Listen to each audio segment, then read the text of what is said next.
അങ്ങനെ അഗ്നിപരീക്ഷയുടെ 5ാമത്തെ എപ്പിസോഡിൽ 4 പേര് ഔട്ടായിട്ടുണ്ട്. ഈ 4 പേര് ആരൊക്കെയാണെന്ന് നോക്കാം. അതിന് മുന്നോടിയായിട്ട് ഈ 4 പേരെ തിരഞ്ഞെടുത്ത പ്രോസസ്സ് നമുക്ക് നോക്കാം. ആ പ്രോസസ്സ് എന്ന് പറഞ്ഞാൽ പെൻഡന്റ് കിട്ടിയ 4 ടീം അംഗങ്ങളെ സ്റ്റേജിലേക്ക് വിളിക്കുന്നു. സ്റ്റേജിലേക്ക് വിളിച്ചതിന് ശേഷം ഹോസ്റ്റ് ഇവർക്കൊരു പവർ ഉണ്ടെന്ന് പറയുന്നു. ആ പവർ ഇവർക്ക് ക്യാപ്റ്റൻസി കൊടുക്കുകയാണ്.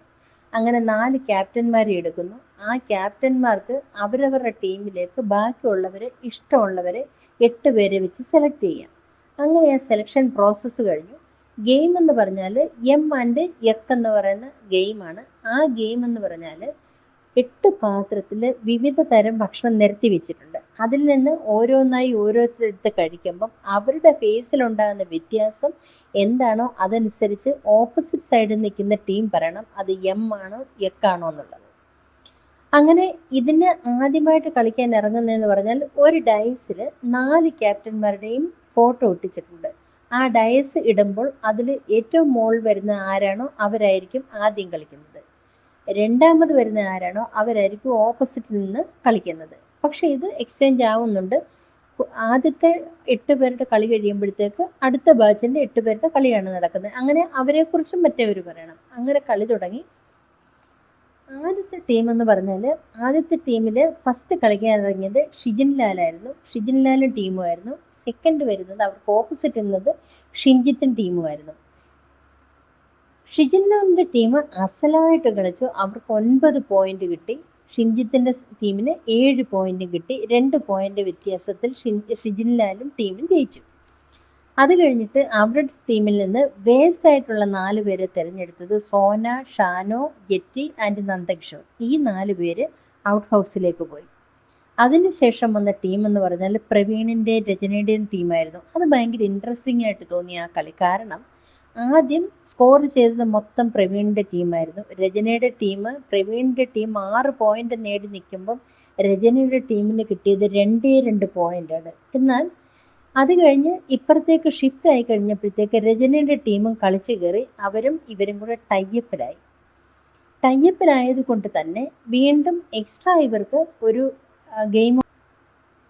ആ ഗെയിം 2 ടീമിൽ നിന്ന് ഓരോ അംഗങ്ങളെ വിളിച്ചിട്ട് അവർക്ക് ഒരു റോപ്പ് കൊടുക്കും. ആ റോപ്പിൽ മാക്സിമം നോട്ട് ഇടുക എന്നുള്ളതാണ്. നോട്ട് ഇട്ടതിന് ശേഷം ഈ ബസർ അടിക്കുന്ന സൗണ്ടിലാണ് ഇത് സ്റ്റാർട്ട് ചെയ്യേണ്ടത്. ബസർ കേൾക്കുമ്പോൾ ഇത് സ്റ്റോപ്പ് ചെയ്യുകയും ചെയ്യണം. അതിനുശേഷം ഇത് 2 പേരും അങ്ങോട്ടും ഇങ്ങോട്ടും എക്സ്ചേഞ്ച് ചെയ്യണം. എക്സ്ചേഞ്ച് ചെയ്ത് കഴിഞ്ഞാൽ വീണ്ടും ബസർ അടിക്കുമ്പം ഈ നോട്ടുകൾ ഓരോന്നായിട്ട് അടിക്കണം. അങ്ങനെ ആദ്യം നോട്ടുകൾ കംപ്ലീറ്റ് ആയിട്ട് അടിക്കുന്ന ആരാണോ അവരും അവരുടെ ടീമും ആയിരിക്കും പിന്നെ. അങ്ങനെ ഓരോ ടീമിൽ നിന്നും പ്രണവിനെയും വിശാഖിനെയും വിളിച്ചു. അവർ 2 പേരുമാണ് കളിക്കാൻ വന്നത്. പക്ഷേ അതിനകത്ത് വിജയിച്ചത് വിശാഖൻ ടീമുമായിരുന്നു. അത് കഴിഞ്ഞിട്ട് ഷിജിൻ ലാലിനെയും പ്രണവിനെയും സ്റ്റേജിലോട്ട് വിളിച്ചിട്ട് അതിൽ നിന്ന് വേസ്റ്റ് പ്ലെയേഴ്സിനെ തിരഞ്ഞെടുക്കാൻ പറയുന്നു. അങ്ങനെ വേസ്റ്റ് പ്ലെയേഴ്സായിട്ട് തിരഞ്ഞെടുത്തത് വർഷയും ഷാമോനെയും സ്റ്റിനെയും പ്രണവിനെയായിരുന്നു. അതിൽ നിന്നുള്ള എലിമിനേഷൻ പ്രോസസ്സ് എന്ന് പറഞ്ഞാൽ ഇന്നത്തെ നമുക്കും കുറച്ച് ഹാർട്ട് ടച്ചിങ് ആയിട്ട് തോന്നി. കാരണം ഓരോ റിബൺ ഹാങ് ചെയ്തിട്ട് അതിൽ ഓരോ ഹാൻഡിലും പിടിപ്പിച്ചിട്ടുണ്ട്. ആ ഹാൻഡിലിൽ ഇവർ ഓരോരുത്തരായിട്ട് പിടിച്ചു നിൽക്കുമ്പം ജഡ്ജസ് വന്നിട്ട് ഇതിൽ നിന്ന് ഈ റിബൺ കട്ട് ചെയ്ത് സേവ് ആക്കുന്നവരാരാണോ അവർക്ക് ഹൗസിനുള്ളിലിരിക്കാം. ആ റിബൺ കട്ട് ചെയ്യാത്ത ആരുടെയാണോ അവർക്ക് ഔട്ടാകാം. അങ്ങനെ ആദ്യം വന്നത് രഞ്ജിനി ഹരിദാസ് ആണ്. രഞ്ജിനി ഹരിദാസ് വന്നിട്ട് ജെറ്റിയെയും സോനയെയും സേഫാക്കി. അതിനുശേഷം വന്നത് അഖിൽമാരാണ്. അഖിൽമാരിൽ വന്നിട്ട് ഷിജിനെയും ഷാമോനെയും സേഫാക്കി.